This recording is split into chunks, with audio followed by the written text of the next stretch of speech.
മാവേലിക്കര നഗരസഭാ ചെയർമാൻ തെരഞ്ഞെടുപ്പിൽ വിപ്പ് ലംഘിച്ച് യുഡിഎഫിന് വോട്ട് ചെയ്ത ജനാധിപത്യ കേരള കോൺഗ്രസ് കൗൺസിലർ ബിനു വർഗീസിനെതിരെ സംസ്ഥാന തെരഞ്ഞെടുപ്പ് കമ്മീഷനെ സമീപിക്കുമെന്ന് ജനാധിപത്യ കേരള കോൺഗ്രസ് ജില്ലാ secretary advocate Bino's Thomas Kannatt അറിയിച്ചു.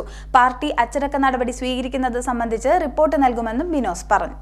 മാവേലിക്കര നഗരസഭാ ചെയർമാൻ തെരഞ്ഞെടുപ്പിൽ പാർട്ടി ഔദ്യോഗികമായി ഇടതുപക്ഷ ജനാധിപത്യ മുന്നണി സ്ഥാനാർത്ഥിക്ക് വോട്ട് ചെയ്യണമെന്ന് വിപ്പ് നൽകുകയും വിപ്പ് അംഗീകരിച്ച് തിരികെ ഒപ്പിട്ട് നൽകുകയും ചെയ്ത ശേഷം തെരഞ്ഞെടുപ്പിൽ LDFിനെതിരെ വോട്ട് ചെയ്ത ബിനു വർഗീസിനെതിരെ സംസ്ഥാന തെരഞ്ഞെടുപ്പ് കമ്മീഷനെ സമീപിക്കുമെന്ന് ജനാധിപത്യ കേരള കോൺഗ്രസ് ജില്ലാ secretary advocate Bino's Thomas Kannatt അറിയിച്ചു.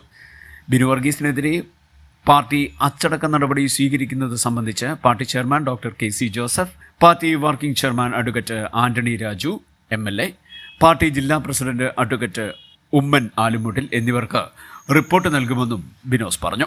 കോൺഗ്രസിന്റെ ഗ്രൂപ്പുകളി മൂലം നഗരസഭയിലെ വികസന മുരടിപ്പിനിടയാക്കിയ 4.5 വർഷത്തെ ഭരണം കുതിരക്കച്ചവടത്തിലൂടെ കൗൺസിലർമാരെ ചാക്കിട്ട് പിടിക്കുന്ന രീതി ഉത്തരേന്ത്യയിൽ മാത്രം കാണാറുള്ളതാണെന്നും ബിനോസ് പറഞ്ഞു. കോൺഗ്രസിലെ ഒരു സംസ്ഥാന നേതാവിന്റെ നേതൃത്വത്തിലാണ് കൗൺസിലർമാരെ വിലക്കെടുത്തതെന്നും ഈ രാഷ്ട്രീയ നെറുകേടിനെതിരെ വരുന്ന തെരഞ്ഞെടുപ്പിൽ ജനങ്ങൾ ചുട്ട മറുപടി നൽകുമെന്നും ബിനോസ് പറഞ്ഞു.